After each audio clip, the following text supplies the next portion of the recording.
Assalamualaikum warahmatullahi wabarakatuh. Sobat RH sekalian, jumpa lagi kita di channel yang keren ini. Keren cadas ya, Sobat RH sekalian, sobat semuanya. Kita lanjutkan lagi pembahasan kita ya. Kali ini kita bahas tweet kontroversial dari Ruhut Sitompul ya, tapi biasa dan pastinya biasanya menghina Anies Baswedan. Kira-kira begitu ya. Makin dihina Anies makin melambung tinggi ya. Hati-hati, tetapi ini menarik ya. Coba kita bacakan karena ada bantahan dari Musni Umar yang juga kita tahu sebagai loyalis Anies Baswedan atau tepatnya pengkritik Presiden Jokowi. Kadang-kadang ya dalam politik ini kita mengkritik Presiden Jokowi dianggap pasti pendukung oposisi. Kadang-kadang enggak juga. Ada orang yang mengkritik Jokowi seperti misalnya kemarin Marwar Arsiahaan yang hari ini berulang tahun ke 80 tahun ya, mantan hakim konstitusi. Dia pendukung Presiden Jokowi, tapi tak urung dia mengkritik juga kebijakan Presiden yang menandatangani kepres pemberhentian Hakim Aswanto, Hakim Konstitusi, karena itu dianggap serangan terhadap the independency of judiciary ya. Yaitu independensi peradilan. Coba kita lihat ini ya, fajar.co.id ya. Ruhut Sitompul unggah poster Indonesia hancur bila dipimpin Anies. Musni Umar, ini fitnah jahat. Saya masih sariawan sedikit, mohon maaf kalau saya sering bibirnya seperti sembadi ya, bukan karena punya kelainan orientasi sexual orientation yang already different, tetapi karena kena sakit sariawan ya. Fajar.co.id Jakarta. Politisi PDIP Ruhut Sitompul mengunggah poster kontroversial soal Anies Baswedan di lini masa Twitternya. Kali ini Ruhut Sitompul mengunggah poster bertuliskan Indonesia hancur bila dipimpin Anies. Gerakan radikal akan tumbuh subur dan memecahkan NKRI ya. Kalau misalnya itu diganti Jokowi, kira-kira ada konsekuensi nggak ya? Mudah-mudahan semuanya tidak, karena dalam kerangka demokrasi ya. Tak hanya itu, Ruhut juga memberikan narasi pada unggahannya itu benar niat dan politik pecah belah serta adu domba untuk melemahkan bangsa Indonesia. Menurut Musni Umar, apa yang dilabelkan terhadap mantan Gubernur DKI Anies Baswedan tidak terbukti dengan rekam jejak saat yang bersangkutan menjadi menteri maupun Gubernur DKI Jakarta.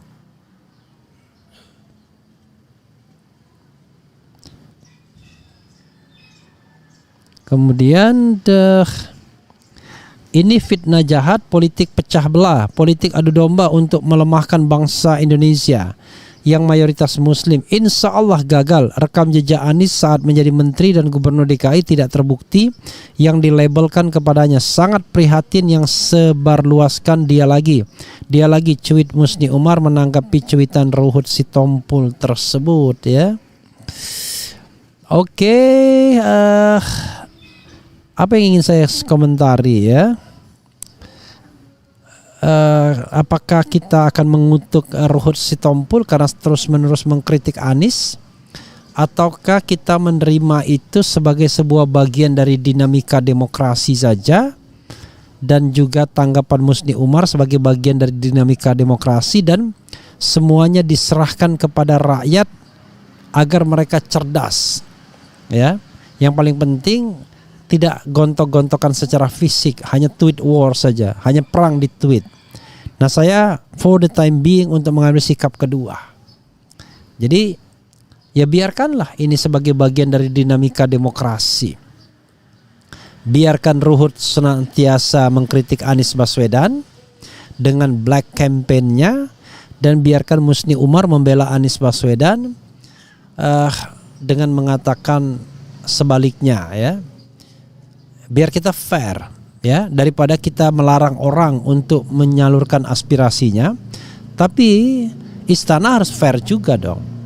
Kalau orang mengkritik Presiden Jokowi, ya pendukungnya silahkan menghantam, tapi jangan mengkriminalkan.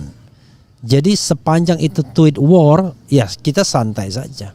Tapi kalau ada narasi tangkap, tahan dan lain sebagainya, saya ada video misalnya yang dibuat dengan narasi yang seperti itu, lalu foto saya ketika berpamitan sebagai Komisaris Utama BUMN, tiba-tiba diedit sedemikian rupa seolah-olah saya minta maaf kepada Presiden Jokowi dan kemudian ada narasi mau ditangkap dan lain sebagainya. Nah, itu yang tidak elok. Jadi boleh mengkritik balik silahkan, tetapi jangan membuat fitnah. Apalagi fitnah itu misalnya dalam bentuk gambar. Kan fitnah itu kan yang jelas adalah sesuatu yang tidak ada, jelas-jelas tidak ada, dan dia tahu itu tidak ada, dia ada-adakan, itu namanya fitnah. Tapi kalau penilaian silahkan saja. Contoh misalnya Ruhut Sitompul mengatakan kalau Anies memimpin bangsa ini akan hancur, itu penilaian, silahkan saja. Tetapi Musni Umar sudah menunjukkan bahwa kalau menilai itu based on fakta, harus didasarkan pada fakta. Nah, faktanya Anies tidak demikian ketika menjadi menteri, baik Menteri Pendidikan Nasional maupun Gubernur DKI Jakarta. Tidak bersikap diskriminatif, tidak membawa perahu ke kanan, bahkan sangat toleran. Kok masih begitu Ruhut Sitompul? Ya karena dia tidak ingin Anies jadi presiden. As simple as that, ya kan seperti itu. Ya, sama seperti saya misalnya tidak menginginkan siapapun calon boneka istana menjadi presiden. Whoever, siapapun calon boneka istana tidak boleh jadi presiden. Kenapa? Karena saya menganggap pemerintahan ini gagal. Pemerintahan ini hanyalah menjadi alat dari cukong dan oligarki. Pemerintah ini tidak amanah terhadap rakyatnya. Seandainya kita boleh ngomong dan membuktikan panggung belakangnya, waduh, barangkali kita akan betul-betul terhenyak dengan fenomena yang ada. Tapi kan masalahnya adalah tidak mungkin kita menyampaikan gosip karena tiba-tiba dihadang dengan tadi pencemaran nama baik dan menyebarkan berita bohong. Karena itu yang kita bisa lihat adalah hal-hal yang kasat mata saja. Dengan 4 poin yang saya sebutkan itu ya, demokrasi, konstitusi, hak asasi dan pemberantasan korupsi. Yang saya katakan dengan indikator 4 itu pemerintahan ini sudah gagal. Plus ekonomi, kalau saya kutip beberapa ekonom kan begitu. Ada yang mengatakan bahwa negeri ini baik-baik saja sebelum Presiden Jokowi berkuasa dan menjadi tidak baik setelah Presiden Jokowi berkuasa. Wallahu alam. Perlu ada penilaian objektif. Saya suka dengan penilaian objektif. Ya, penilaian objektif itu kita butuhkan agar kita bisa memutuskan apakah pemerintahan Presiden Jokowi ini adalah pemerintahan yang berhasil dan patut dicatat dalam sejarah Republik Indonesia, ataukah justru pemerintahan yang merupakan noda hitam sejarah bangsa kita. Marilah kita bahas secara objektif, tanpa perlu dengan perasaan marah, pro dan kontra, benci dan lain sebagainya. Karena kalau Anda misalnya pendukung pemerintahan kehilangan narasi untuk berargumentasi, maka sesungguhnya Anda sudah tidak percaya lagi dengan prestasi pemerintahan, ya kan? Tapi kalau Anda masih kuat dengan argumentasi, berarti Anda masih percaya dengan keberhasilan pemerintahan. Contoh misalnya hasil survei. Banyak yang meragukan hasil survei karena menganggap bahwa para surveyor terkemuka itu sudah dibayar semua. Dan kemampuan oligarki untuk membayar very huge money yang barangkali semua orang akan goyang ketika mendapatkan uang yang begitu besar. Jadi tidak heran kalau pengamat-pengamat, orang anak-anak muda sudah punya kekayaan yang luar biasa selama berprofesi atau terjun di dalam katakanlah industri politik dalam tanda kutip. Ya, saudara sekalian. Sehingga seorang Febri Diansah misalnya yang sangat idealis goyang juga ketika mungkin ditawari double digit M, ada yang menyebut begitu, wallahu alam, untuk membela Putri Chandrawati dan Sambo. Jadi uang can buy everything dan kita sedikit menyaksikan orang yang tidak terbeli dengan uang ya. Itu yang jadi masalah. Makanya kalau dalam perdebatan saya mengatakan sederhana. Kalau Anda berdebat karena dibayar, udah Anda sudah kehilangan legitimasi. Tapi kalau Anda genuine membela sesuatu, saya hormat. Saya tidak tahu Ruhut Sitompul orang yang dibayar atau enggak, ya. Tapi kalau dia tidak dibayar, dia genuine, saya hormat. Tapi kalau dibayar, maaf, siapapun yang dibayar gak usah ngomong, ya kan? Kalau Anda ngomong, ya Anda mengerjakan apa yang dibayarkan kepada Anda. Sederhana kan? As simple as that. Jadi kita menghormati orang-orang yang idealis. Gak apa-apa berbeda pendapat. Karena kata Voltaire atau siapa lagi ya, saya lupa, Voltaire mungkin, atau juga Descartes, nanti kita lihat, cek lagi. Walaupun kita berbeda pendapat, tapi saya akan bela kebebasan Anda untuk menyatakan pendapat. Jadi justru ini alarm bagi Anies Baswedan untuk paham bahwa ada orang yang tidak suka kepadanya, tidak senang kepadanya. Jadi dia jangan jadi Presiden Jokowi juga. Tidak senang dengan orang atau orang tidak senang dengannya, kemudian menggerakkan para buzzer untuk menggarap dalam tanda kutip ya. Tetapi kita yakin sesungguhnya mudah-mudahan Presiden tidak begitu. Mudah-mudahan ini cuma tingkah laku orang-orang di sekitarnya yang mau cari muka. Atau tingkah laku para buzzer yang memang sudah punya kontrak dibayar. Sekali lagi, demokrasi ini kita harus jaga. Senang kita, saya nggak masalah dikritik, ya kan? Dikritik tidak masalah, tapi situ saja. Jangan menggunakan yang namanya state instrument untuk menyetop orang. Dengan ancaman penjara, dengan ancaman pelaporan dan lain sebagainya. Anda tidak jantan kalau begitu. Sama saja seperti berkelahi gladiator. Satu diikat kakinya, lalu di belakangnya ada harimau yang mau menerkam, satunya lagi bebas. Nah itu tidak adil. Cuma di gladiator memang menang gladiator yang diikat tersebut. Tetapi kan itu film. Dalam dunia nyata itu menjadi tidak adil ya. Oke. Dan kita juga harus fair ya. Bahwa yang namanya kompetisi itu harus adil, fair ya. Jadi kalau Anies harus melawan Ganjar, ya harus lawan. Melawan Prabowo harus lawan yang benar dan yang adil.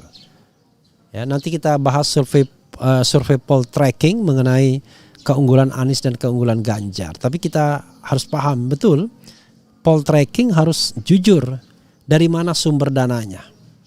Kalau sumber dananya dari oligarki yang mendukung salah satu pihak, udahlah Anda void. Kita tidak akan percaya hasil surveinya karena surveinya itu bisa dipelintir sana pelintir sini. Tapi kalau Anda genuine, ini betul-betul independen, kita angkat jempol. Kira-kira begitu ya. Karena ya bacaan saya banyak survei yang sudah diikat oleh kekuatan-kekuatan politik yang ada. Oke. Sobat era sekalian, dan kadang-kadang itu glorifikasi seperti itu dari hasil survei menjadi tidak bisa dipertanggungjawabkan. Ya sama seperti misalnya survei yang sering dikritik oleh Rizal Ramli mengenai elektabilitas Ahok dalam Pilkada DKI. Itu kesalahan errornya besar sekali gitu ya. Oke, sobat RH sekalian, coba kita bacakan komentar sobat RH terkait dengan ini ya.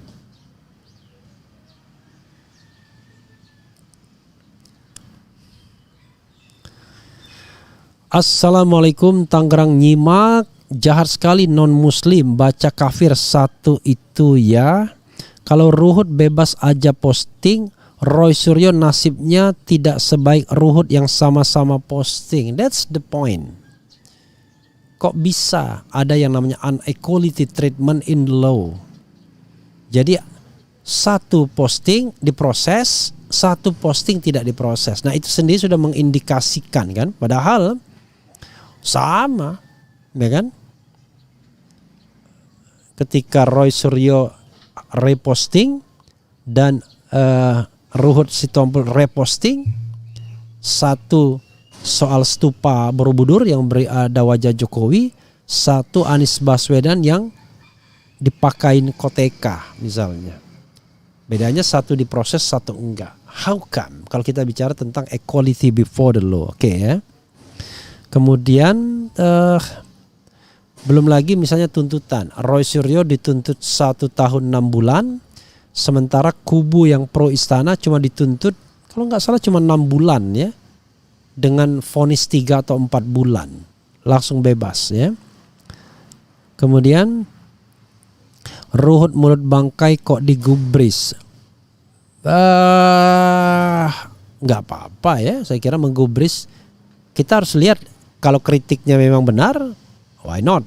Tapi masalahnya adalah ini adalah fenomena sosial bahwa ada orang yang tidak suka Anies, dan itulah fenomenanya. Dan Anies juga bukan berarti yang manusia sempurna, ya kan? Kalau misalnya saya cuma ada 3 calon, ada Anies, ada Ganjar, ada Prabowo, kalau saya pilih Anies itu bukan berarti karena Anies sempurna. Bagi saya, he's just human, ya kan? Tetapi intinya adalah karena kita membandingkan, ya kan? Ganjar terlalu dekat dengan kekuasaan hari ini. Prabowo bingung in between. Separuh kakinya di istana, separuh kakinya di society. Nah, Anies yang sekarang lagi di society. Jadi kalau seandainya saya mengkritik dan mengatakan pemerintahan ini gagal, tapi tetap mengendorse Ganjar, namanya saya tidak konsisten. Tapi kalau ada calon lain, Rizal Ramli misalnya, atau Gatot Nurmantio, tentu kita akan berpikir lain. Tentu akan kita lihat siapa didukung oleh rakyat. Nah, for the time being, di luar istana itu gelombangnya memang kepada Anies Baswedan. Jadi sebenarnya kita harus menjadi pemilih yang rasional ya. Gitu. Kita tidak sedang mencari malaikat, kita sedang mencari yang terbaik bagi Indonesia dari stok yang ada. Kira-kira begitu. Luhut ini musuh orang Islam, Pak Refli. Sekarang dah jelas siapa saja pembenci Islam di rezim ini. I don't know exactly ya. Pak Ruhut jahat banget, dulu pernah buat karikatur Pak Anies. Anjing bebas menggonggong kalau lapar, kalau kenyang diam tidur ya. Yang paling penting adalah ya kita harus berani menerima makian dari masyarakat juga ya. Ya termasuk saya pernah buatkan ya, Refli Harun orang pecatan dan sakit hati. Refli Harun goblok dan tolol ya kan. Nah, jadi nggak apa-apa. Makanya saya katakan saya tidak berkeberatan dikritik. Yang berkeberatan itu kalau Anda mengkriminalkan saya, itu berkeberatan. Karena itu membuat orang lain jadi tidak produktif atau kita sendiri tidak produktif jadinya. Emang enak di penjara? Kan gak enak. Apalagi kita bicara di wilayah demokrasi, kita tidak jahat, kita tidak korupsi, kita tidak nyolong uang negara, tiba-tiba di penjara. Ini kan menurut saya kebangetan gitu ya. Bapak Anies Baswedan adalah pengukir sejarah, sedangkan siapapun yang ingin memfitnahnya akan diukir pula dalam sejarah jika masih ada manusia yang lebih banyak mengotori akalnya dengan hal tak terpuji. Betty Nurbaiti, si botak alias si kutu loncat makin terus berulah. Ruhut itu dikasih mulut hanya digunakan itu fitnah dan menjilat doang. Nur Tasnim, jadi Bang Ruhut ya siap-siap saja ya Bang Ruhut. Nggak usah provokasi-provokasi orang untuk ditangkap dan lain sebagainya. Anda kan juga kritik sana kritik sini, bahkan menghina orang tuh gila-gilaan ya kan. Oke. Harus dilawan dengan komentar karena Ruhut orang nggak mampu dan nggak bakal bisa jadi seperti Anies ya. Berani kritik Anies tapi nggak berani kritik Jokowi. Kemudian kutuk aja jadi batu di Monas. Yang jelas dia bingung cari makan kalau Anies jadi presiden. Partai pendukung Anies nggak mau nerima si kutu loncat busuk. Ruhut itu seperti buzzer untuk menjatuhkan Anies. Nih orang nggak lama mati hanya karena sakit hati dan membuli. Penjilat kalau di sana ada tulang walaupun salah pasti membelanya. Ya hancur itu sudah pasti, akan tetapi 2 semester sejak memimpin nanti Anies akan menata kehancuran itu menjadi indah dan rapi kembali. Kan memang itu tugas berat yang harus dilakukan. Ruhut Sitompul adalah simbol kemunafikan di masa kini. hater sekelas buzzer nggak ada kualitasnya dah ya. Orang ini kok bencinya cuma sama Anies, ada apa? Ruhut Sitompul, tolong jangan pancing-pancing kami pakai hukum jalanan. Sabar, kami ada batasnya. Orang baik berkumpul dengan yang baik, begitupun sebaliknya. Begitulah orang yang segerombolan dengan Ruhut, sampah dikumpulkan di kumpulan sampah. Kemudian Luhut Sitompul istirahat dulu, tahu isi kemarin laku 1. Apa? Pak Anies tak mungkin jadi boneka oligarki karena Pak Anies cerdas. Biarin aja lah Ruhut, paling bentar lagi mati sendiri kan umurnya udah uzur. Ya saudara sekalian, silakan dibaca ya komentar-komentar itu. Sekali lagi kita nikmati sajalah demokrasi seperti ini ya. Nggak usah khawatir juga ya. Toh hanya sekedar komentar-komentar saja. Yang penting tidak ada gangguan ya terhadap fisik, terhadap hak milik ya, apalagi terhadap nyawa kita. Makanya saya selalu punya ukuran ya. 1, enggak apa-apa Anda mengkritik saya. Yang paling penting ukurannya adalah tidak mengkriminalkan, kemudian tidak merusak properti dan tidak mengancam atau mengancam jiwa. Dan kalau boleh yang keempat, jangan singgung keluarga, otak-atik anak, istri misalnya, termasuk juga orang tua, karena mereka sama sekali tidak terlibat dalam urusan ini. Jadi be gentle, direct to me. Kira-kira begitu kalau kita ingin kritik mengkritik. Jadi 4 syarat itulah ya. Yang lainnya boleh lah ya kan. Mau menjurus fitnah pun gak ada masalah juga ya. Nah, tetapi untuk Rizal Afif kemarin saya adukan. Kenapa? Karena itu protection terhadap diri saya. Karena ujung-ujungnya adalah pelaporan telah melakukan penyebaran berita bohong. Itu yang harus saya hindari sobat era sekalian. Jadi harus paham ya. Sepanjang itu tidak persoalan, tapi kalau ada indikasi itu merupakan cara untuk menyetop, yaitu cara untuk mengkriminalkan, ya tentu kita harus melakukan counter attack seperti permainan sepak bola juga. Dan saya punya kabar gembira sobat era sekalian. Jaket keren cadas ya, warna merah marun. Ini lebih cakep nih kayak. Sampelnya sebentar lagi datang karena on the way, tetapi gambarnya sudah bisa dinikmati dan silakan kalau mau pesan ya. Itu saja sobat era sekalian. Wassalamualaikum warahmatullahi wabarakatuh.